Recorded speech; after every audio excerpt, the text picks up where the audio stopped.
Hello, Oscar Thacker, area manager for Lincolnshire.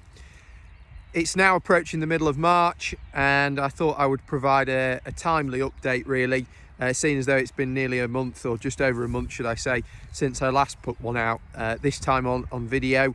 And I was in this field doing a video back in October, so I thought it would be appropriate to revisit and see its progress. Some of you may be pleased with the establishment and progress of this crop back here, but actually they wasn't able to get on January, February time with any sort of nutrients.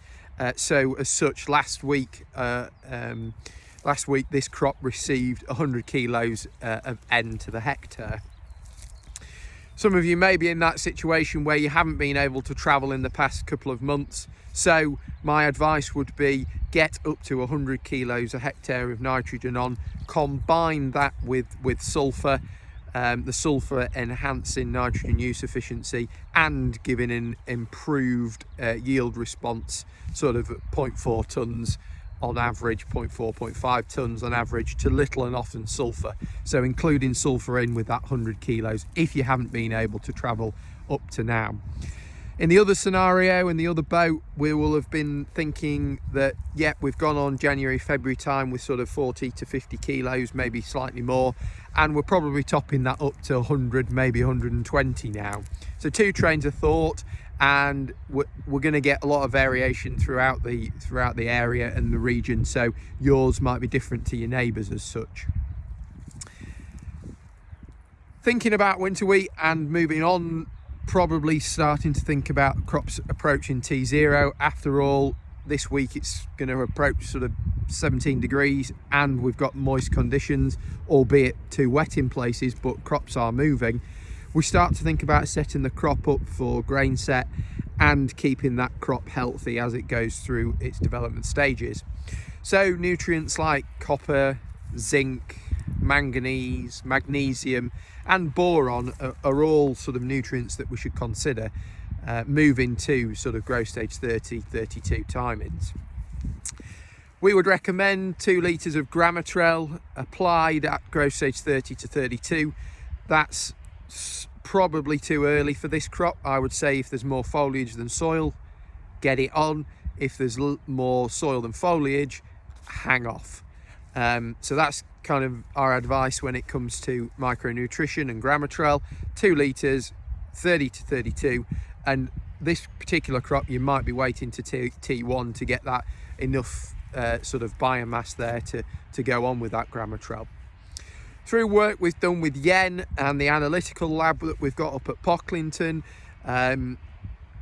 there is a clear correlation between the top yielding crops of wheat and the leaf concentration of boron and the number of days in the year. And as we go, there's a clear linear line upwards really. So with that Gramatrel, I would recommend half a litre up to a litre of boron, or Bortrac should I say, out of the Yara Vita stable at the same timing. You can split it, like I say, half a litre at the Gramatrel timing and half a litre later on, probably at T2, or go with that full litre at the Gramatrel sort of timing 30 to 32. We know boron's relating to flowering of the crop, and actually setting that crop up early on is again fundamental. If we're thinking about lots of spring cereals going in the ground, whether that's spring barley or spring wheat, N optimums for those are going to vary, so please do give me a call if you need any advice for those crops. But I would recommend 50% in the seed bed, followed by 50% as soon as you can see the crop in rows. Fairly simple and straightforward, all early nutritional approach. While I'm here, I thought I would touch on oilseed rape. Oilseed rape, if you have been successful and still got the crop in the ground, if you haven't been on with nutrients and nitrogen and sulphur, that would probably be a priority over cereals. That really is coming to a critical stage where we're now into stem extension near enough, and that crop really will be hungry for those 2 key nutrients. So again, with healthy trials backing and a good return on investment, I would be recommending 3 litres a hectare of Brassetrel Pro, applied as soon as possible really. So you're probably thinking of applying a fungicide sooner rather than later. So I'd be applying 3 litres a hectare of Brassetrel, giving a nice return on investment, still a 6 to 1 return on investment, 0.3 tons to the hectare yield benefit. So yeah, thanks for listening. If you've got any questions or want to discuss any other crops for that matter,